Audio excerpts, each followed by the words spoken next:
For millennia, Sargon of Akkad was a forgotten name, buried beneath the sands of Mesopotamia. His empire, the world's first true empire, crumbled into myth, and scholars doubted he ever existed. Only in the 19th century did archaeologists uncover cuneiform tablets revealing Sargon's reality, a man who rose from obscurity to rule millions.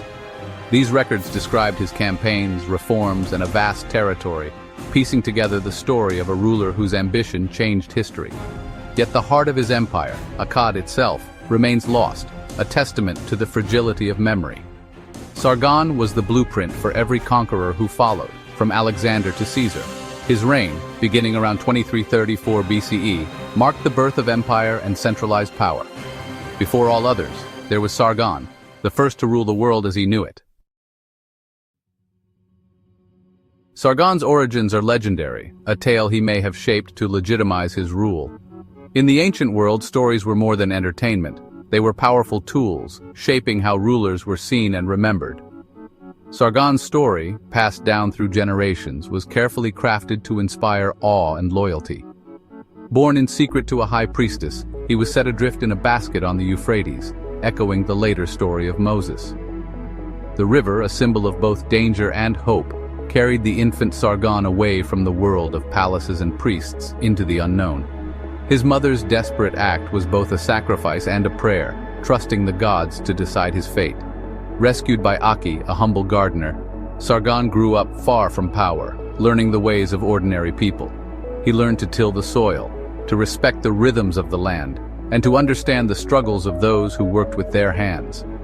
These early lessons would shape his vision of leadership, grounding him in the realities of daily life.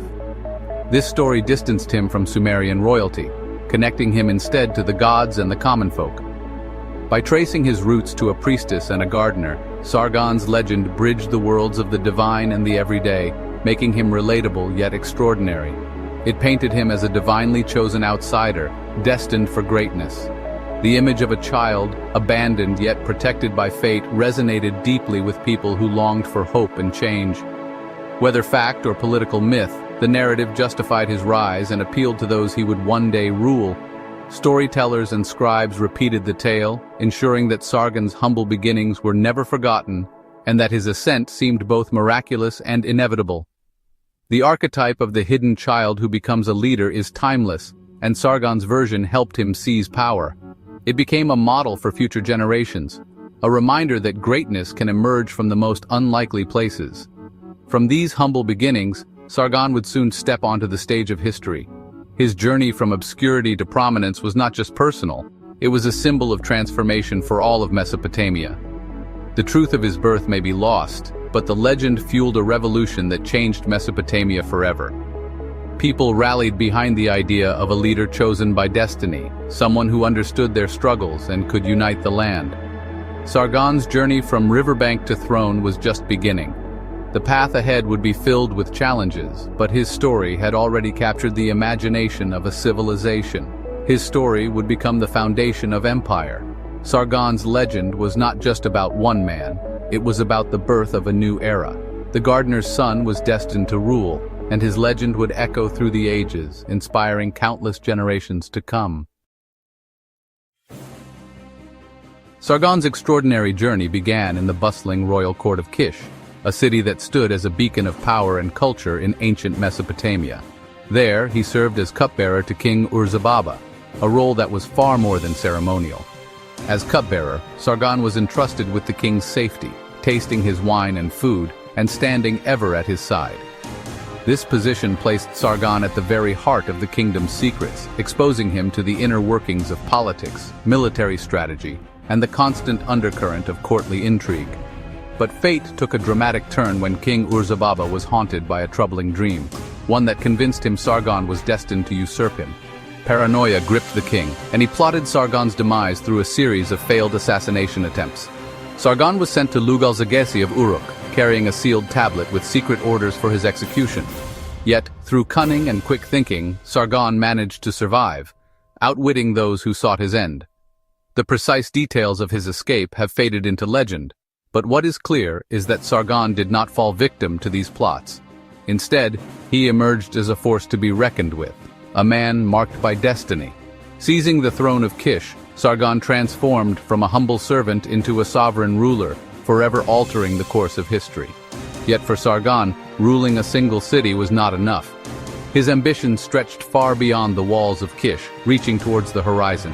He had learned the art of power, mastering both diplomacy and warfare, and now he was ready to challenge all of Sumer's city-states. The gardener's son, once an outsider, now stood as king, his eyes set on building an empire that would unite the fractured lands of Mesopotamia. Sargon's journey from obscurity to the throne was only the beginning of a much greater saga, one that would echo through the ages. With vision and determination, Sargon set out to reshape the world, forging a legacy that would inspire generations to come. The age of independent city-states was drawing to a close, and a new era, Sargon's era, was about to begin. With Kish under his control, Sargon stood at the threshold of a new era.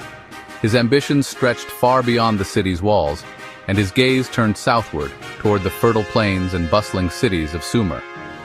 Sumer was a land of ancient traditions and rival city-states, each fiercely independent and proud of its heritage. For centuries, these cities had competed for dominance, forging alliances and waging wars in a delicate balance of power. Sargon's main opponent was Lugal-Zaggisi, the ambitious king of Umma, who had recently managed to unite Sumer under a fragile confederation. But this unity was tenuous, held together by force and uneasy alliances, and Sargon saw his opportunity. Sargon built a professional standing army, a force of full-time soldiers who trained year-round and were loyal only to him. This army was unmatched in discipline, speed, and organization, giving Sargon a decisive advantage over his rivals. In a series of fierce and carefully planned battles, Sargon unleashed his forces upon the Sumerian Confederation. His tactics, mobile formations, swift infantry, and skilled archers shattered Lugal-Zaggisi's armies, breaking their will to resist. The defeated king was paraded in chains through the streets of Nippur, a powerful symbol of Sargon's triumph and his claim to divine right. Sargon's victory was not just military, it was spiritual and political, cementing his authority over all of Sumer. He waged relentless campaigns, moving swiftly from city to city, never allowing his enemies time to regroup. By his own account, Sargon conquered 34 cities, each one falling before his unstoppable army. He tore down the walls of these cities, ending their independence and making rebellion nearly impossible. The era of independent city-states was over. Sargon enforced loyalty to himself, reshaping the political landscape of Mesopotamia forever. To mark his total victory, Sargon washed his weapons in the sea, a ritual symbolizing the unification of the land under his rule. The patchwork of Sumer was now transformed into a single unified realm, ruled from Akkad. Sargon had achieved what no one before him could, the unification of Mesopotamia, forging a new identity for its people. The world's first empire was born, stretching from the Persian Gulf to the Mediterranean. The age of Sargon had begun, the city-state was history, and a new chapter in human civilization had dawned. Sargon's ambitions reached beyond Sumer. He expanded his empire east into Elam, west to the Mediterranean, and north into Anatolia. Unlike previous rulers, Sargon created a unified, centrally administered state, the first true empire. He founded Akkad, a magnificent capital whose location remains a mystery. From Akkad, he built roads, standardized weights and measures, and unified administration.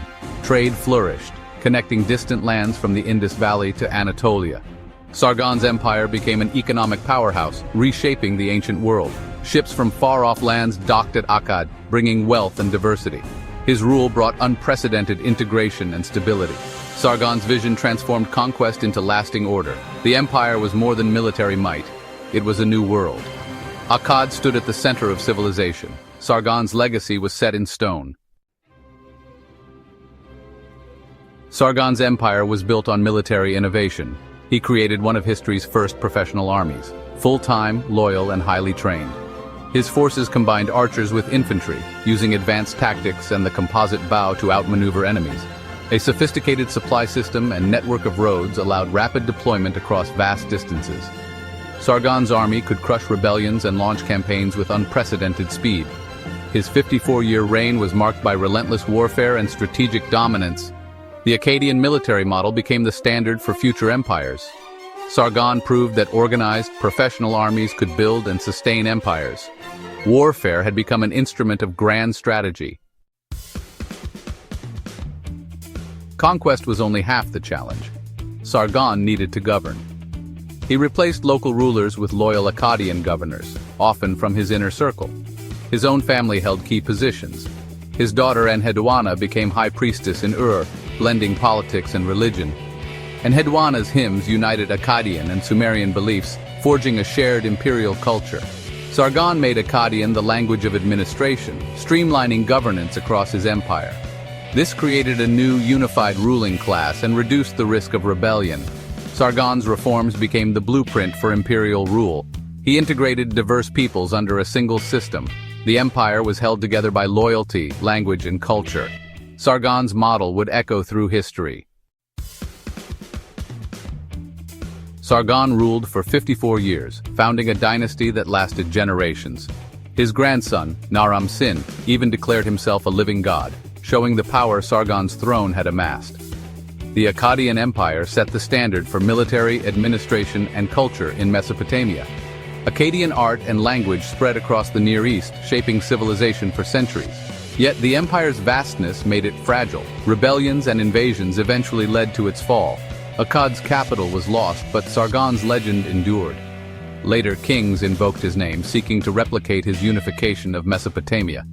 Sargon's greatest legacy was the idea of empire itself, a dream that would inspire rulers for millennia.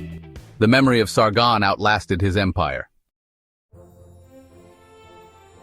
Sargon's story is more than ancient history. It marks a turning point in civilization. He proved the world could be ruled on a grand scale, shaping the tools and systems of empire. The age of city-states ended. The age of empires began. Sargon's innovations, professional armies, loyal governors, a common language, became the foundation for all who followed. His legend haunted the ambitions of every conqueror, from Rome to Persia and beyond. Sargon's journey from gardener's son to king of the world reminds us that history's greatest stories often lie buried, waiting to be rediscovered. The past is never truly gone. What other forgotten empires await beneath the sands? Subscribe to uncover more.